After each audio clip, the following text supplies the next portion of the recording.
last time on trying to build a mechanical keyboard, except I have no idea what I'm doing. I just loop and film a lot of frickin' switches!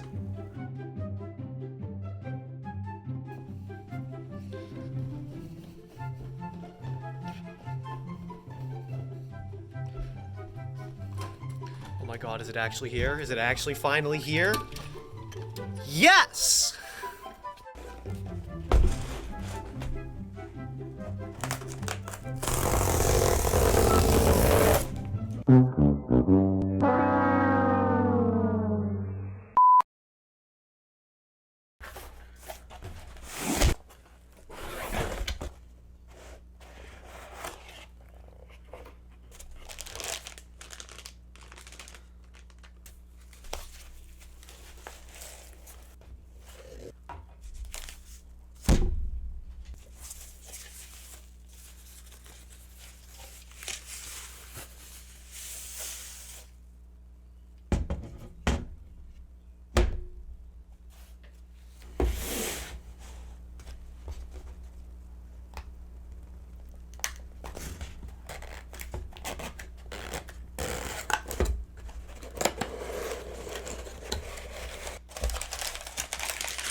Hey, what's up guys, it's Austin back at it again with another video. No, that doesn't sound good. I better find a good intro for this. Hey y'all, welcome back to another video of my face doing silly things. Why you'd ever want to watch this is beyond me. I'm just confused. This is part 2 of I've decided a 3-part series. If you haven't watched the first part where I described all my choices for mechanical keyboards and why I went custom mechanical, go ahead and watch that. It's not really interesting. I'm fairly sure it's just me rambling on. Oh, I think I talk a lot about lubing switches as well. So yeah, I'll leave something up here if you want to go watch it. Maybe, I don't know, in the corner somewhere. Who knows? But yeah. Totally unrelated, but this is like an interesting setup right here. I don't know, I set like a fun light up over here. So maybe if you want to see this on a stream, I don't know if I'm going to start streaming. That's a very interesting choice if I'm going to do that. If you want to see me play video games or something like that, or just chill, I don't know. Maybe I'll do a homework stream. Let me know. Hit me up in the comments. I'd be down to stream like on Twitch or something. Anyway, this is just a continuation of the whole build process thing. In the first one, you saw me lube the switches just a few minutes ago. I don't know if it was a minute ago. A little bit ago in this same video, you saw me unbox my keycaps of my IDOBao ID80v2, which they finally showed up. And as timing would have it, the last item came in at the start of my summer semester, which is great timing because I totally want to not focus on school and do this keyboard video and build the keyboard instead of doing school. This is totally how I planned it. I mean, obviously. I actually canceled my order from IDOBao directly because they hadn't shipped it yet. And I ordered the same exact board from candykeys. And would you know that in stock on candykeys actually means in stock, not like wait a little while and we'll decide when to send it to you type of thing. I mean, IDOBao, guys, come on. It's not that hard.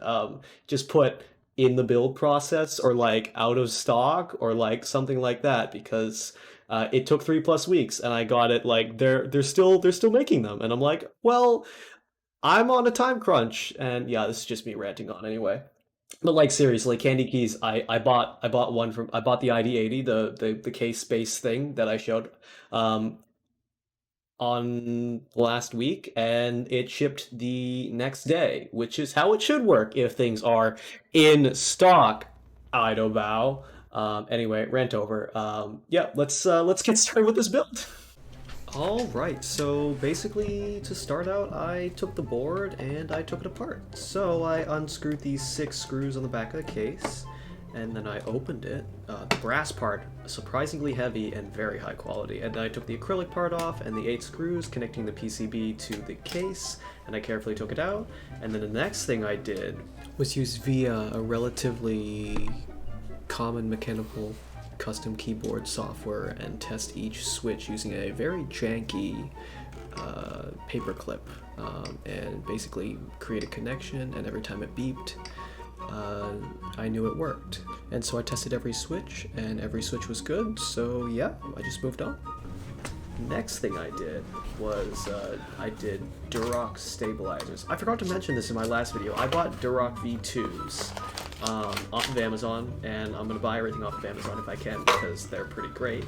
And then, yeah, I heard the stabs on the ID80 weren't very good, so I decided to go with the Durocks because everybody seems to use them. So there's that. And then yeah, so I just unclip them from the board like this. Yeah, so the point of stabilizers is basically to stabilize longer keys. So for example, the spacebar, the enter key, I think left shift, and one more, I think the backspace. And basically they just eliminate rattle and stuff. No, it's not too bad. You heard the bad stabilizers on my Corsair last time. You know, the only comical thing about this keyboard is these sound fine. But this is like rattly as crap. Oh yeah, listen to that. That is the worst noise in the entire world. And then I did the other stabs. There's 3 of them, and it didn't take too long, apparently. And then I lubed the new stabilizers. So just like how I lube the switches, you lube the edges, the ends. I don't know. There's another video on how to lube switches by stabs by Teha Types. It's pretty great. But then I did the wire, and then I reassembled it. Wasn't too bad.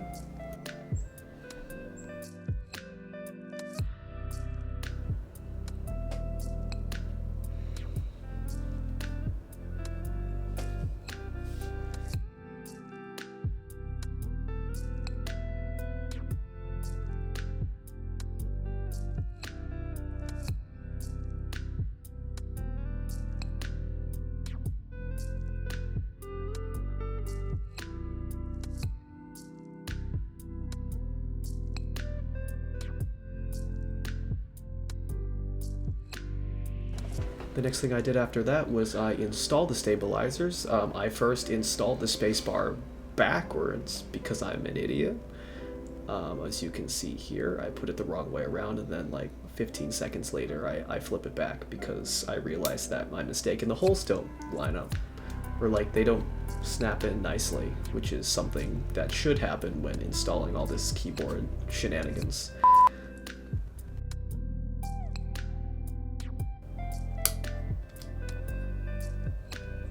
But yeah, you can just see me install. I installed all of them, and then we screwed them in, I believe. That was the next thing. The Durock stabilizers came with a set of washers of some sort, and the screws obviously to screw them in. I'm assuming the washers are probably for like ESD or something, I don't know. Or maybe like vibration, who knows? I don't really know the actual reason. But basically, yeah, I just reinstalled everything here and returned everything back the way I dismantled it. Doesn't seem terribly complicated. But yeah, the 8 screws that screw the PCB to the case went back in, and then the 6 screws for the acrylic plate and the brass thingamajig at the top, I don't know what it's called, went back in there, which is not too hard, to be honest. I thought it would be more complicated, but obviously I didn't do any soldering because I wanted a hot swab board, and I'm scared of soldering. Not really. I've done soldering before, but it's just, yeah, I don't know. Don't ask me. And now, yeah, I'm just testing these stabilizers. So I put one of those lubed key switches that I did in the last video back in. Go and watch it if you haven't watched it. There's your shameless plug. But yeah, I just put it back in and I tested it. And you can just like watch me struggle with this keycap. It's kind of hilarious, to be honest. I'm just like fiddling around with it and trying to figure it out. I'm like, what? Also, totally unrelated, but if you can hear the lawnmower noise, which I can in these headphones, I apologize about that.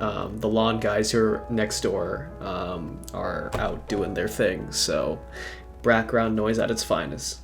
And here's the moment of truth. You thought. No, I'm saving this for the next video. You guys get to hear the sound of the keyboard in the next video. It's pretty great, but that's gonna be for another time. Here you could just furiously watch the screen while no noise comes out, while I tap these keys and test them. Annoyed yet? Yeah, I thought so. Anyway, that's it for this video. Part 2 of the keyboard build log. Last thing is next video is putting in all the switches and then putting in all the keycaps. And then you guys will get the quality sound test that you all deserve. Maybe I'll do like a 2-minute, 3-minute typing ASMR video just for kicks. But yeah, that's it for this video. Hopefully you all enjoyed. This is part 2. I've repeated myself. This is part 2 of a 3-part build log on mechanical keyboards. If you haven't seen the first video, go and watch it. The second video will be out eventually. Like I said, my summer semester just started. So I'm going to be busy for a little while, and I might upload the video. I'll try to upload the video as soon as possible. But yeah, that's it. Thank you for watching. If you like the video, hit that like button, subscribe if that's something you're interested in, hit that notification bell if you want to be notified for that next video coming out on the mechanical keyboard build log. And throw some recommendations in the comments if you're interested. Let me know what you want to see. Maybe I'll do some Reddit reactions. I don't know, that's something interesting I want to try. Who knows? Or maybe Twitch streaming. I'll decide on that. Or tell me in the comments what you want. Anyway, that's it. Thank you for watching. I'll see you guys later. See ya.